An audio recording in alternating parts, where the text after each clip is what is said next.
Hello, and welcome to Around the Political World with John Rothman. I am your host, John Rothman.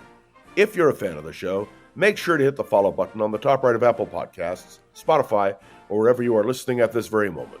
When you hit follow, leave a review or share an episode with a friend. It helps other people discover the show, keeps us going. As I like to point out each and every moment, it expands our base. I want to talk about the implications of what happened in the White House on July 4th. The great big beautiful bill was signed. The president and congressional Republicans rejoiced.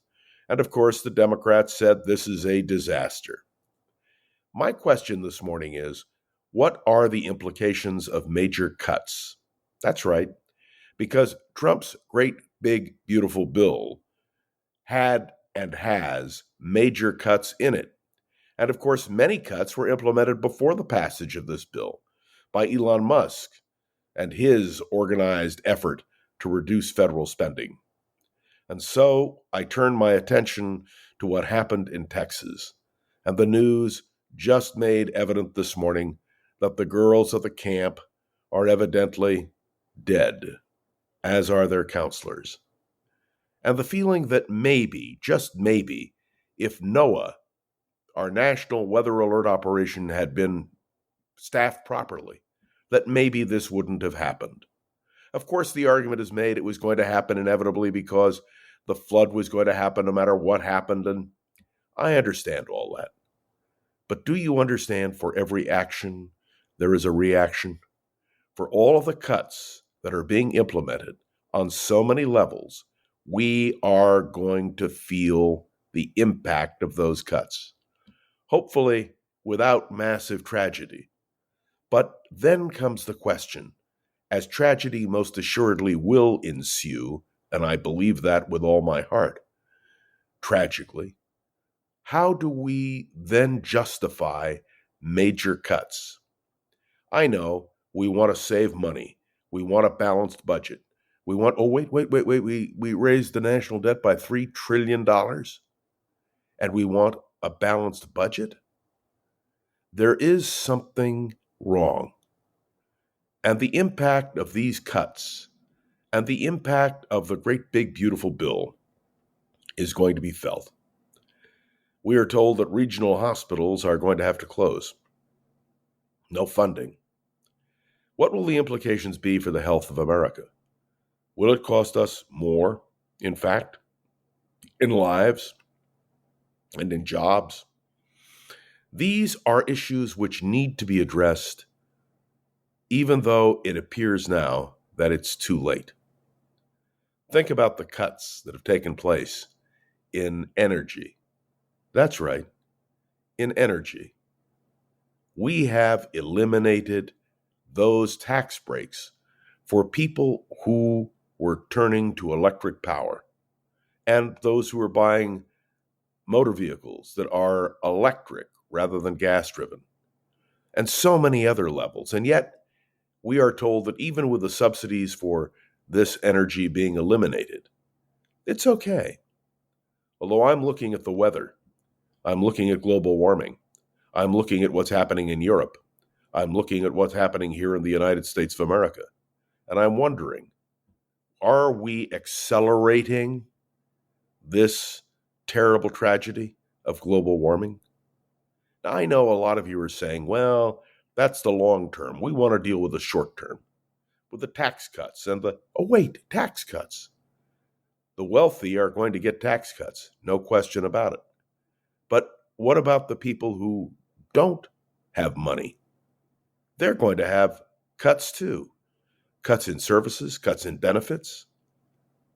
So I'm posing a question. Have the Republicans, at the price of cost cuts, cut their own throat? That's the question. And what are the implications for American society? These are the real questions which need to be posed about what the Republicans now are rejoicing at a bill which will have, in their judgment, the most amazing effect to improve the American economy. This is a moment when all Americans are going to have to reflect. and think. How many tragedies will be caused by the fact that we are not funding programs? I'm looking carefully at what this great, big, beautiful bill is recommending. And by the way, we're discovering all kinds of things we didn't realize. Cuts which are going to impact us for generations to come. These are the simple realities, that for every action there is a reaction.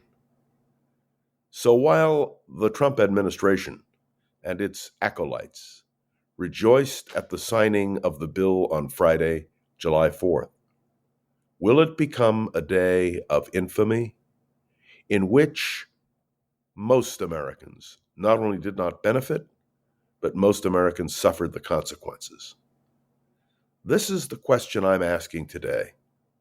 Now, for those of you who are Trump supporters and saying automatically to me, well, John, you're just continuing to be critical, the answer is yes, you are right. I am going to continue to be critical. And as occurrences arise, which clearly show what the impact of this bill is going to be on American society, we need to underline it and emphasize it. I was asked by somebody yesterday a very simple question. What if Donald Trump's great, big, beautiful bill succeeds? What if the economy booms? What if all is well? Well, that will be a big plus for the Republicans and for Donald Trump. But if, on the other hand,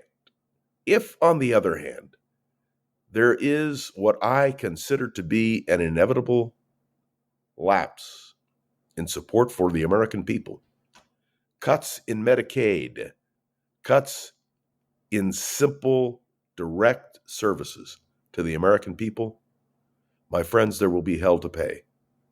And the first task that Democrats will have when they regain power will be to restore these benefits to the American people. I believe that is inevitable, and I think the Republicans are going to pay the consequences. But in the meantime, there will be a lot of suffering.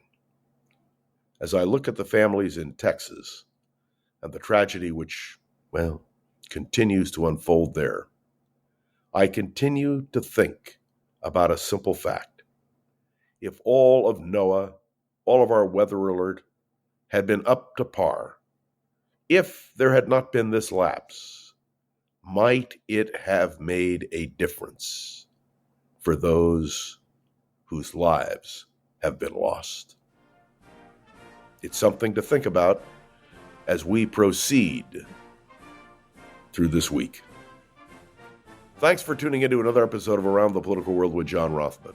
I am John Rothman. Make sure to follow along, let me know your thoughts on the show by leaving a review on Apple Podcasts and sharing an episode with a friend or colleague so we can continue to grow and expand, which, of course, is our goal. You can interact with me on Facebook, LinkedIn, and, of course, by emailing me directly. But the most important single thing is that the interaction that you give me helps us to have a better podcast. My special appreciation to Gogo Zoger, the wonderful producer of this podcast. Thanks to Gogo, we're up and running every day. And believe me, we're going to have a lot to talk about in the days ahead. I am John Rothman, and you are listening to Around the Political World with John Rothman. See you tomorrow.